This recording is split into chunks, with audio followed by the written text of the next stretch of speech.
ওম নমো শিবায় শান্তায় কারণত্রয় হেতবে নিবেদয়ামি চাত্মানাম ত্বম গতি পরমেশ্বর। হর হর মহাদেব, মৃত্যুঞ্জয় মহাদেব। ওম ত্র্যম্বকম যজামহে সুগন্ধিম পুষ্টিবর্ধনম উর্বারুপৈব বন্দনা মৃত্যুর্মুক্ষীয়মামৃতম। সুধী সনাতনী ধর্মপিপাসু,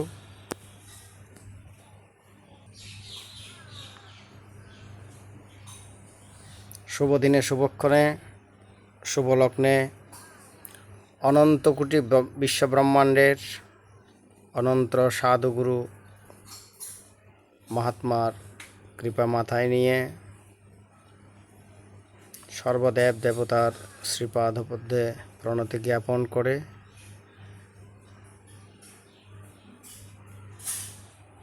অদ্য শ্রাবণ মাসের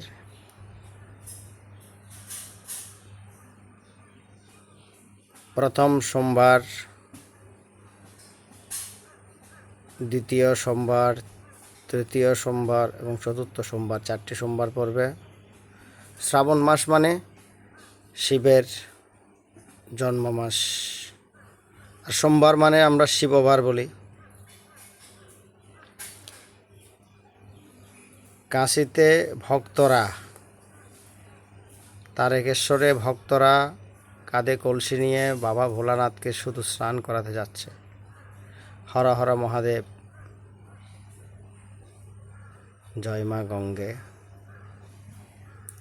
বাবা ভোলানাথের এক নাম হচ্ছে আশুতোষ, যিনি অল্পে সন্তুষ্ট। তাই আমাদের প্রথম সোমবারটা পড়ছে খুব বিশেষ দিনে, বিশেষ তিথিতে। প্রথম সোমবার আমাদের কৃষ্ণপক্ষের কামদা একাদশী তিথিতে প্রথম সোমবার পড়ছে। এই সোমবারে যদি কোনো ভক্ত বাবাকে পঞ্চামৃত দ্বারা স্নান করায়, তার মনের কামনা পূর্ণ হয়। কামদা মানে কামনা বাসনা। বাবার চরণে যেই বর প্রার্থনা করবে, যদি শ্রদ্ধা ভক্তি নিষ্ঠার সহিত প্রার্থনা করে, বাবা ভোলানাথ বিশ্বনাথ তিনি অবশ্যই কৃপা করবে। কিন্তু হ্যাঁ, আমাদের শিব স্নান করার সময় মাথায় রাখতে হবে, আমাদের কি শ্রদ্ধা ভক্তি নিষ্ঠাটুকু কি তার চরণে অর্পণ করছি? তো একাদশীর দিন অথবা সোমবারের প্রথম শ্রাবণ মাসের প্রথম সোমবার সকালে ঘুম থেকে উঠে বাহ্যিক কর্ম সম্পাদন করে সমাপন করে কোনো ভক্ত যদি বাবাকে স্নান করাবেন, যেমন জল গঙ্গার হোক, যেখানের হোক না, টিউবওয়েলের হোক, আপনাদের যেখানে যেই জল আছে সেটাই তো দেবেন। ওম ইদম স্নানীয়দকং পশুপতায় নম, এভাবে 3 বার বাবার মস্তকের উপরে, সেই শিবলিঙ্গের উপরে জলটা অর্পণ করবেন।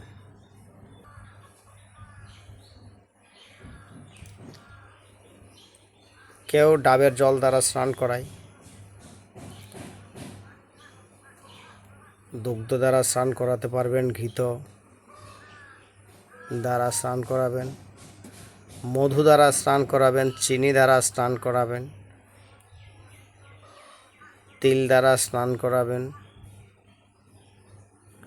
তাই প্রথম সোমবারে, শ্রাবণ মাসের প্রথম সোমবারে বিশেষ করে কি দিয়ে স্নান করালে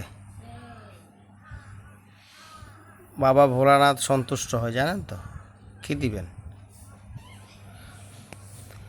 ভোলানাথের কাছে প্রথম সোমবারে পঞ্চামৃত দিয়া স্নানের পরে বাবাকে 1 মুঠো চাউল বাবার মস্তকে দেবেন, চাউল দান করবেন। তখন মা অন্নপূর্ণা সন্তুষ্ট হয়ে আপনাদের গৃহে অন্নপূর্ণারূপে অবস্থান করবে। আপনাদের মনের বাসনা পূর্ণ হবে। দ্বিতীয় সোমবারে, শ্রাবণ মাসের দ্বিতীয় সোমবারে আপনারা কি দিয়ে স্নান করাবেন? পঞ্চামৃত দিয়ে স্নান করাচ্ছেন। এর পরপর শ্বেত তিল অর্থাৎ সাদা তিল দ্বারা বাবার চরণ অর্পণ করবেন। শ্বেত তিল দ্বারা স্নান করাবেন। তবে কি হবে জানেন? এই শ্বেত তিল দিলে কুদৃষ্টি, অশুভ দৃষ্টি, নজর, এগুলোর দোষগুলা কেটে যায়। বাবা কৃপা করবে আশুতোষময় হয়ে। তৃতীয় সোমবারে পঞ্চামৃত দ্বারা স্নান করিয়ে এক মোট মুগ ডাল,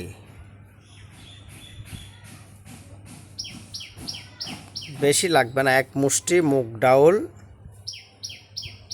বাবার চরণে অর্পণ করবেন। বাবার শিবলিঙ্গের উপরে অর্পণ করবেন। তবে কি হবে? এই মুগ ডাল অর্পণ করলে আপনার কর্মক্ষেত্রে বাধা, দোষটা চলে যাবে। আর চতুর্থ সোমবার, শ্রাবণ মাসের চতুর্থ সোমবারে যদি আপনি পঞ্চামৃত দ্বারা স্নান করিয়ে এক মুঠো জব ধান অর্পণ করলে পরিবারের অশান্তি, রোগ ব্যাধি বিনাশ হবে। যার যার ভক্তি নিষ্ঠা সহকারে এই 4টি সোমবারে আপনারা যদি অর্পণ করতে পারেন, আপনাদের দুঃখ কষ্ট দূর হতে পারে। গুরুর কৃপাহি কেবলম সত্যম শিবম সুন্দরম। আপনারা সে গুরুর কৃপা লাভ করতে পারবেন। তবে হ্যাঁ, শিবের চরণে কখনো তুলসী প্রদান করবেন না, বিল্লপত্র প্রদান করবেন। শিবের প্রিয় ফুল দুতারা, আকন্দ, নীলকণ্ঠ,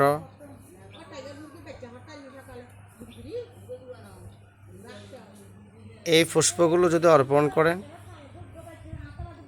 অপরাজিতা, বাবা খুশি হয়। শিবের চরণে যদি বিল্ল ফল অর্পণ করেন, তবে মনস্কামনা পূর্ণ হয়। অতএব যারা বাবাকে স্নান করাতে যাবেন শুদ্ধ বসন পরিধান করে। শুদ্ধ বসন কেমন? আপনি যখন একটা স্কুলে পড়াশোনা করবেন, আপনার ছেলেকে বা আপনি পড়াশোনা করবেন, অথবা কোনো ছেলে মেয়ে পড়তে যায়, ওই স্কুলের একটা ইউনিফর্ম মানে পোশাক বা ড্রেস আছে। ওই ড্রেস পরে কিন্তু স্কুলে না গেলে স্কুলে প্রবেশ করাবে না। তদ্রূপ আমরা যখন কোনো ধর্মীয় কাজে অংশগ্রহণ করব, রীতি বা নিয়ম মেনে করতে হয়। যেমন শুদ্ধ বসন পরিধান করা মানে ধোয়া পরিষ্কার বসন।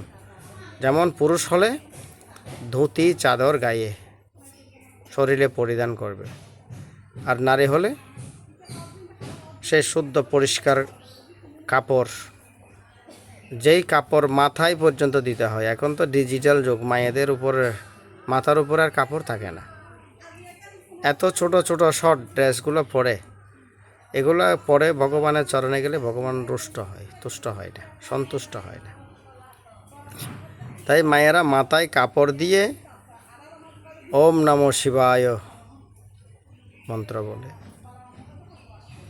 বাবা ভোলানাথকে স্নান করাবেন।